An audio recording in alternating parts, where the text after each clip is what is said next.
নমস্কার বন্ধুরা, আরও একটা নতুন রেসিপির ভিডিওতে আপনাদের সবাইকে স্বাগত। আজকে তৈরি করছি ছানার মোমো। এটা খেতে ভীষণ টেস্টি হয় আর অনেক ভেজিটেবলও থাকবে সঙ্গে, সেজন্যে বেশ হেলদিও। তো আসুন দেখে নিই রেসিপিটা। প্রথমে মোমোর উপরের যে ময়দার কভারিং সেটা তৈরি করব। তার জন্য কড়াই বসিয়ে দিয়েছি গ্যাসে, দিয়ে দিয়েছি হাফ কাপের থেকে সামান্য একটু বেশি জল, লবণ দিয়ে দিয়েছি। জলটা বেশ ফুটে উঠলে দিয়ে দিচ্ছি 1 কাপ ময়দা। ময়দাটা দিয়ে ভালোভাবে জলের সাথে মিশিয়ে নেব। বেশ ভালো করে মিশে যাওয়ার পরে আমি গ্যাসটা অফ করে দেব। আর এখন দিয়ে দিচ্ছি 1 টেবিল চামচ কর্নফ্লাওয়ার আর সামান্য একটুখানি সাদা তেল। ভালোভাবে সব কিছু মিশিয়ে নেব। আর যেহেতু এখন এটা প্রচণ্ড গরম, তো হাত তো দেওয়া যাবে না, সেই জন্য এটাকে ঢাকনা দিয়ে আমি 10 মিনিট রেখে দেব। 10 মিনিট বাদে ফিরে এসে আমি ভালোভাবে ওই ডোটাকে তৈরি করে নিচ্ছি। খুব ভালোভাবে মেখে নিতে হবে, বারবার করে ঠেসে ঠেসে মাখতে হবে। আর এই ডোটা কিন্তু এখনও যথেষ্ট গরম, আর এটা গরম অবস্থাতেই মাখতে হবে, একদম ঠান্ডা হতে দেওয়া চলবে না। তো দেখুন, এটা মেখে নিয়েছি আর এখন ঢাকনা দিয়ে ওটা রেখে দেব। আর এর মধ্যে মোমোর পুর তৈরি করে নেব। কড়াইতে গরম করতে দিয়েছি সাদা তেল, নিয়ে নিয়েছি রসুন, পেঁয়াজ, ক্যাপসিকাম, কাঁচা লঙ্কা, আদা আর গাজর। এর মধ্যে আদা, রসুন, গাজর এগুলো গ্রেট করে নিয়েছি, বাকি সব পাতলা পাতলা করে কুচি করে নিয়েছি। তেল গরম হলে প্রথমেই দিয়ে দিয়েছি রসুন আর আদাটা। এখন ভালোভাবে ভেজে নেব যতক্ষণ পর্যন্ত না রসুনের সুন্দর গন্ধ বের হয় আর আদার কাঁচা গন্ধটা চলে যায়।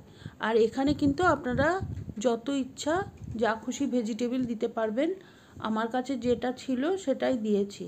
আর দিয়ে দিলাম পেঁয়াজ, কাঁচা লঙ্কা। এখন ভালোভাবে ভেজে নেব আর পেঁয়াজটা একটু ট্রান্সপারেন্ট হয়ে যাওয়া পর্যন্ত ভাজবো। তারপরে দিয়ে দিয়েছি গ্রেট করে রাখা গাজর আর ক্যাপসিকাম। সব কিছু খুব ভালো করে নেড়েচেড়ে সামান্য সময় ধরে ভেজে নেব। একটুখানি চিলি ফ্লেক্স দিয়ে দিলাম, হাফ চা চামচ মতো। যেরকম ঝাল খান সেই অনুযায়ী আপনারা দেবেন, কারণ আমি আগে কিন্তু কাঁচা লঙ্কা দিয়েছি। দিয়ে দিচ্ছি ছানা। এই ছানাটা আমার ঘরে দুধ কেটে গেছিলো, সেই ছানাটা আমি জল ঝরিয়ে রেখে দিয়েছিলাম, সেটাই দিলাম। আপনারা চাইলে পনিরও দিতে পারেন, একটু হাতে করে ক্রাশ করে টুকরো টুকরো করে দিয়ে দেবেন। সব কিছু ভালো করে মিশিয়ে নিয়েছি। আর এখন দিয়ে দিচ্ছি 2 চা চামচ সয়া সস আর 1 চা চামচ দেব ভিনিগার। এই সমস্ত দিয়ে আমি খুব ভালো করে নাড়াচাড়া করে সব কিছু একসাথে রান্না করে নেব। সামান্য সময়ের মধ্যেই দেখবেন এটা পুরটা একদম তৈরি হয়ে গেছে। গ্যাসটা অফ করে দিয়ে দিচ্ছি 1 চা চামচ মতো পেরি পেরি পাউডার আর হাফ চা চামচ গোলমরিচের গুঁড়ো। পেরি পেরি পাউডারটা সম্পূর্ণ অপশনাল, আপনার কাছে থাকলে দেবেন, না থাকলেও কোনো ক্ষতি নেই। এখন সব মিশিয়ে নিয়ে রেখে দিয়েছি পুরটা ঠান্ডা হওয়ার জন্য। আর যে ডোটা বানিয়ে রেখেছিলাম ময়দার, সেটার থেকে ছোট ছোট লেচি কেটে ছোট ছোট লুচির মতো বেলে নিচ্ছি। আর তার মধ্যে একটু করে পুর দিয়ে দেবো, যতটা সম্ভব পুর দিতে হবে। আর লুচিটা যতটা সম্ভব পাতলা করে বেলতে হবে, তাহলেই আপনার মোমোটা খেতে ভালো হবে। আর আমি এখানে ময়দার ডোটা সেদ্ধ করে নিয়েছি বলে এটা ভীষণ নরম থাকবে, দীর্ঘক্ষণ ঠান্ডা হলেও শক্ত হয়ে যাবে না। আর মোমো তো আপনারা জানেন বিভিন্ন রকম ডিজাইনের তৈরি করা যায়। আমি এখানে 2 রকমভাবে তৈরি করে দেখিয়ে দিচ্ছি। আপনারা যে কোনো রকমভাবে মোমোর ডিজাইনটা করতে পারেন, যেমন খুশি ভাঁজ দিয়ে মোমোটা তৈরি করে নেবেন। তো দেখুন, বলতে বলতে আমি 2 রকমভাবে মোমো তৈরি করে নিলাম। আর এখন স্টিমারে জল গরম করতে দিয়েছি, উপরে ঝাঁঝরিটা বসিয়ে দিয়েছি। জল কিন্তু অনেকটাই গরম হয়ে গেছে। এখন মোমোগুলো আমি দিয়ে দিচ্ছি। আর ঝাঁঝরিতে আপনারা তেল ব্রাশ করে দিতে পারেন মোমোটা, বা আমি এখানে মোমোর তলায় একটু করে তেল লাগিয়ে দিয়েছি, তাতে আমার সুবিধে হয়।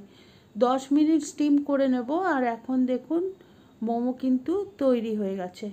এই মোমোগুলো আমি বের করে নিচ্ছি, আর বাকি মোমোগুলো আমি এই একইভাবে স্টিম করতে দিয়ে দিচ্ছি।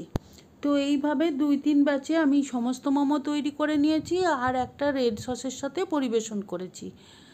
আপনারা চাইলে টমেটো সসের সাথেও এই মোমোটা খেতে পারেন, বা যে কোনো চিলি সসের সাথেও ভালো লাগবে।